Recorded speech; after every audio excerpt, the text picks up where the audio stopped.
Takže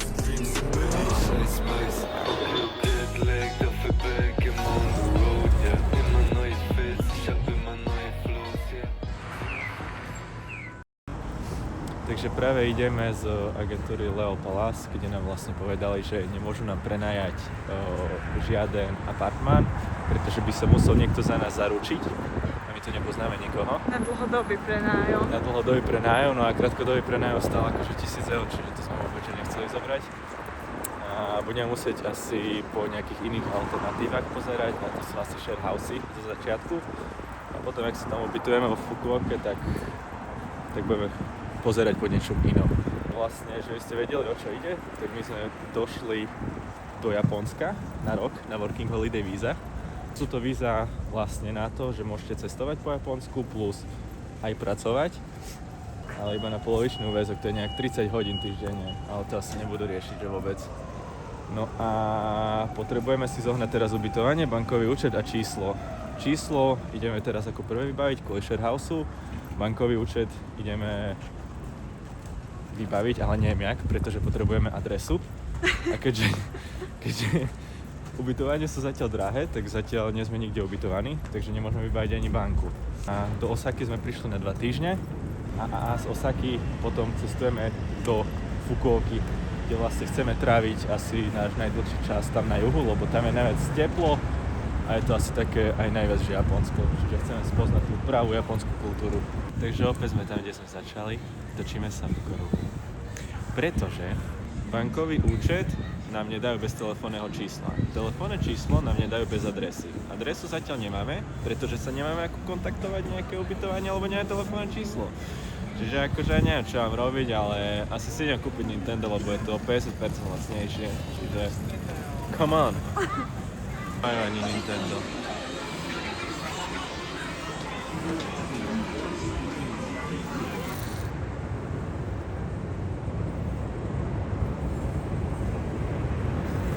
Páči.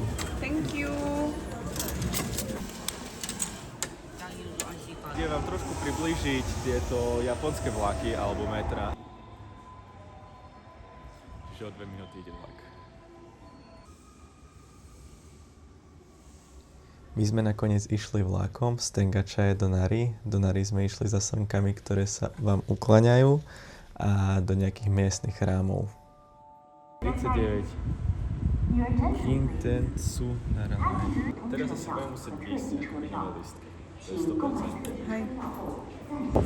Mysleli sme, že na tejto stanici to nie je a potrebujeme ísť na úplne inú stanicu, lebo oni majú tu nejak inak rozdelené vlaky. Asi jak v Prešove, nie? Prešov, malá stanica. Mapy nás zachránia.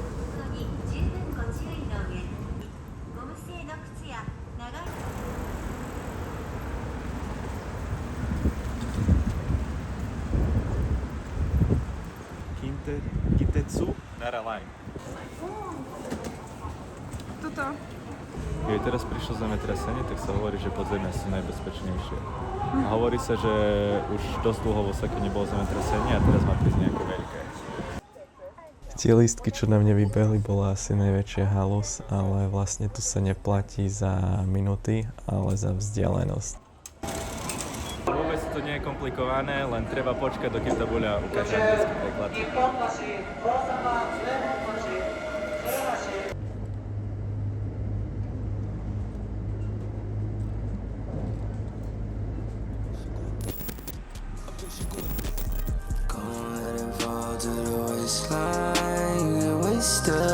Just don't waste mine. You get wasted, just don't waste mine. You get wasted, just don't waste mine. To, čo vidíte teraz na videu, tak je to kniha Goshuin. Pani nám tam vlastne napísala vlastným rukopisom názov svätyne a to červené, čo vidíte, sú otlačky pečate svätyne. Uklonila sa ti. Arigato gozaimasu. Au! Au!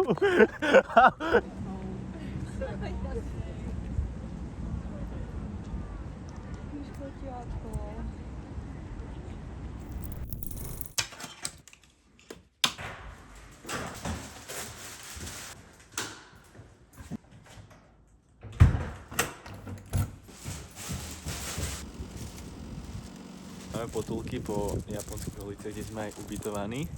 A potrebujeme ísť dať vyprať veci, pretože už máme všetky špinavé a vlastne aj z veci, ktoré sme kúpili zo sekáče, tak musíme dať vyprať. Žijeme v najchudobnejšej oblasti celej Osaky, ale mne to tu vôbec nepreje nejako chudobné. No len je to tu také tichšie, že keď sme aj prišli, tak proste sami starí ľudia a žiadna mládež.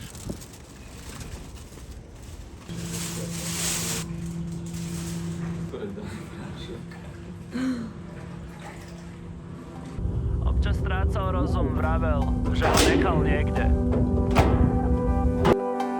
Občas našiel rozum, vedel, všetko prejde. Robím hudbu nočným motýlom, aj chyby omylom. Píšem ti, že chýbaš mi na zaprašenom mobile. Stretni ma pod kinom, príď v mojej mikine. Som schoval pochybnosti asi pred týždňom. Dušám Boh naživo, pre nočné motýle. Niektoré krývajú a zopár prišlo o krídlo. Pozri mi za tričko, že či mám obidve. Neuráči chýbajú, je ľahšie prežiť v omyloch. Keď ma budeš hľadať, budem niekde s prázdnym pohárom. Nájdeš ma nad ránom, freestylovať s komármi. Slimáky bez oli, kde teda dopadli. Chceli by už domov, ale nikto z nich fakt nemáka. Benefit pre 8 mnohých, necháme na zajtra. Má prísť o pár pavúkov. Sme v Kyote. Za nami je väža Kyoto Tower. Za nami, možno aj pred nami je chrám. O hodinku je tma a nevideli sme zatiaľ nič, lebo sme sa doteraz snažili dostať z metra a nakoniec sme tu stáli a ideme na pešo k prvému chrámu.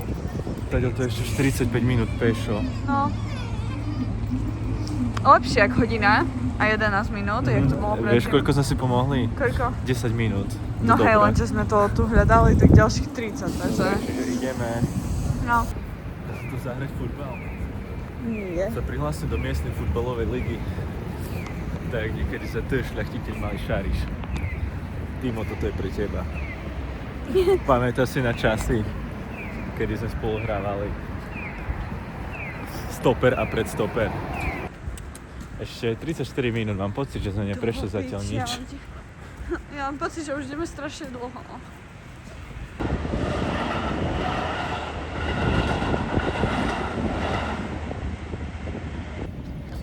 Kde máme ísť? Neviem. Dobre, idem na slepo. Dobrá muzika hra, keď sa ja dávam do gala. Cítim sa tu jak v rozprávke, tá je začarovaná. Bal som sa niekedy začať, bal som sa nahrávať.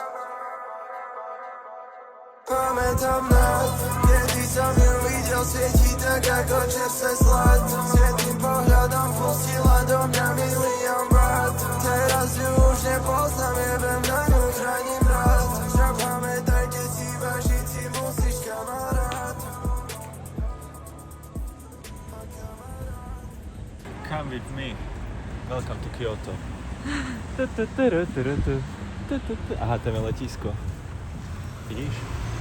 Nejdu. Nejdu? Dobre. Po piči. A tam ide Shikenzi.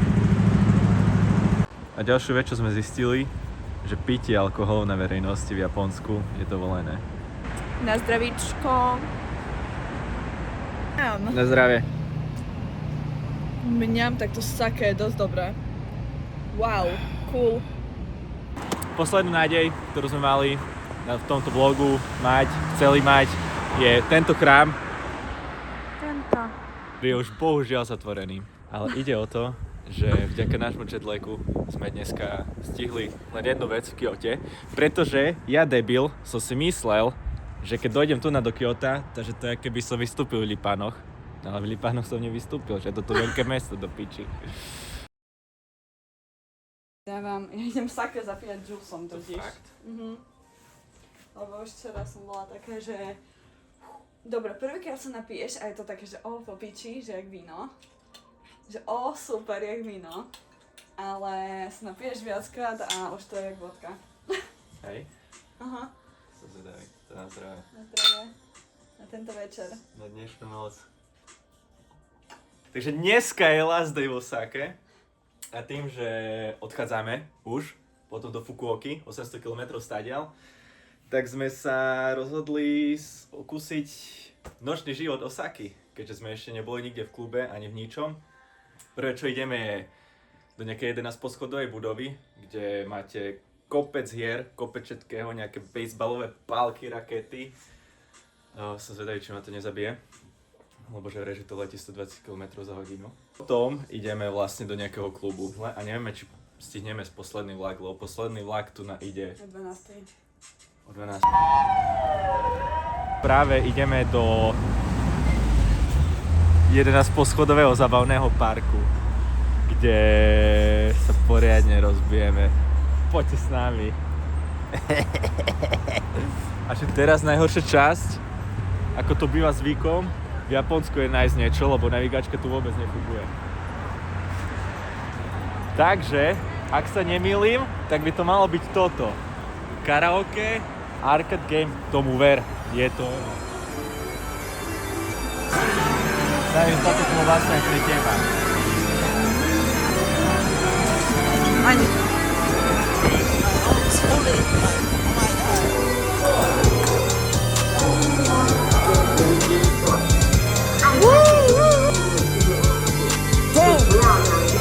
How the fuck we got to where we started? It's hard on fire when we started. Dostali pozvánku. Tu máme invitation, tak máme nejaké zadarmo drinky. Poďte s nami, poďte. Got me doing these drugs that help me balance. I ain't tryna blame you, but this shit a challenge. I live my life like a kid with allowance. My life so fast, I need me a down bitch. Anarchy tatted under my armpit. Don't make me start a fucking riot. Sometimes this shit gets so... Ľudia sú tu extrémne milí, ale že extrémne, akože hovoria o Japoncoch, že sú strašne introverti, ale vôbec nie sú introverti. By som povedal, že ja som introvert, ktorý natáča tieto videá a proste strašne s tým dealujem, že natáčam tieto vlogy. Ale Japonci sú úžasní. Na tým zamyslím, keď som proste s Adamom Novotným hral proste na PlayStation 2, keď som mal 8 rokov. Proste Need for Speed Most Wanted. Keď som tam mal BMWčko M5-kové a som jazdil po tých japonských uliciach. A keď sa na tým reálne teraz zamyslím, ja som proste medzi tými japonskými ulicami. Proste úplne úžasné. A proste neviem to by nachváliť slovami ani ničím. Ale je to neopísateľný pocit, aké je to úžasné a proste rozplakal som sa asi 6 krát v klube, keď som bol a keď som sa pozeral na tých Japoncov, že ja som reálne tu.